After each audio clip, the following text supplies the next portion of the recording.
अथ न्यायसूत्राणि। अथ प्रथमोऽध्यायः। प्रथमाह्निकः। प्रमाणप्रमेयसंशयप्रयोजनदृष्टान्तसिद्धान्तावयवतर्कनिर्णयवादजल्पवितण्डाहेत्वाभास छलजातिनिग्रहस्थानानां तत्त्वज्ञानान्निःश्रेयसाधिगमः। दुःखजन्मप्रवृत्तिदोषमिथ्याज्ञानानामुत्तरोत्तरापाये तदनन्तरापायादपवर्गः। प्रत्यक्षानुमानोपमानशब्दाः प्रमाणानि। इन्द्रियार्थसन्निकर्षोत्पन्नं ज्ञानमव्यपदेश्यमव्यभिचारि व्यवसायात्मकं प्रत्यक्षम्। अथ तत्पूर्वकं त्रिविधमनुमानं पूर्ववच्छेषवत्सामान्यतो दृष्टञ्च। प्रसिद्धसाधर्म्यात् साध्यसाधनमुपमानम् आप्तोपदेशशब्दः सद्विविधो दृष्टादृष्टार्थत्वात् आत्मशरीरेन्द्रियार्थबुद्धिमनः प्रवृत्तिदोषप्रेत्यभावफलदुःखापवर्गास्तु प्रमेयम्। इच्छाद्वेषप्रयत्नसुखदुःखज्ञानान्यात्मनो लिङ्गम्। चेष्टेन्द्रियार्थाश्रयशरीरम्।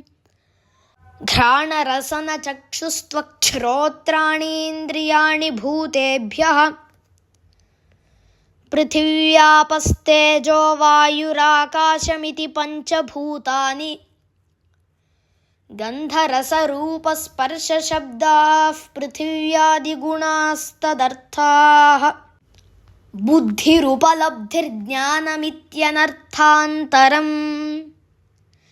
युगपज्ज्ञानानुत्पत्तिर्मनसो लिङ्गम्। प्रवृत्तिर्वाग्बुद्धिशरीरारम्भः। प्रवर्तनालक्षणादोषाः। पुनरुत्पत्तिः प्रेत्यभावः। प्रवृत्तिदोषजनितोऽर्थः फलम्। बाधनालक्षणं दुःखम् तदत्यन्तविमोक्षोपवर्गः। समानानेकधर्मोपपत्तेर्विप्रतिपत्तेरुपलब्ध्यनुपलब्ध्यव्यवस्थातश्च विशेषापेक्षो विमर्शः संशयः। यमर्थमधिकृत्य प्रवर्तते तत्प्रयोजनम्। लौकिकपरीक्षकाणां यस्मिन्नर्थे बुद्धिसाम्यं सदृष्टान्तः। तन्त्राधिकरणाभ्युपगमसंस्थितिः सिद्धान्तः।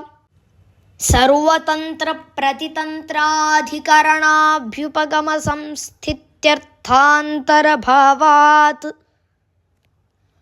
सर्वतन्त्राविरुद्धस्तन्त्रेऽधिकृतोऽर्थः सर्वतन्त्रसिद्धान्तः।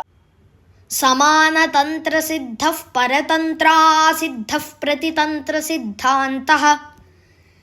यत्सिद्धावन्यप्रकरणसिद्धिः सोऽधिकरणसिद्धान्तः। अपरीक्षिताभ्युपगमात् तद्विशेषपरीक्षणमभ्युपगमसिद्धान्तः। प्रतिज्ञाहेतूदाहरणोपनयनिगमनान्यवयवाः। साध्यनिर्देशः प्रतिज्ञा। उदाहरणसाधर्म्यात् साध्यसाधनं हेतुः। तथा वैधर्म्यात् साध्यसाधर्म्यात् तद्धर्मभावी दृष्टान्त उदाहरणम्। तद्विपर्ययाद्वा विपरीतम्।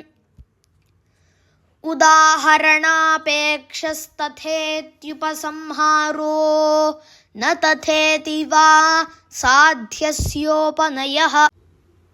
हेत्वपदेशात् प्रतिज्ञायाः पुनर्वचनं निगमनम् अविज्ञाततत्त्वेऽर्थे कारणोपपत्तितस्तत्त्वज्ञानार्थमूहस्तर्कः विमृश्य पक्षप्रतिपक्षाभ्यामर्थावधारणं निर्णयः इति प्रथमाध्यायस्य प्रथमाह्निकः।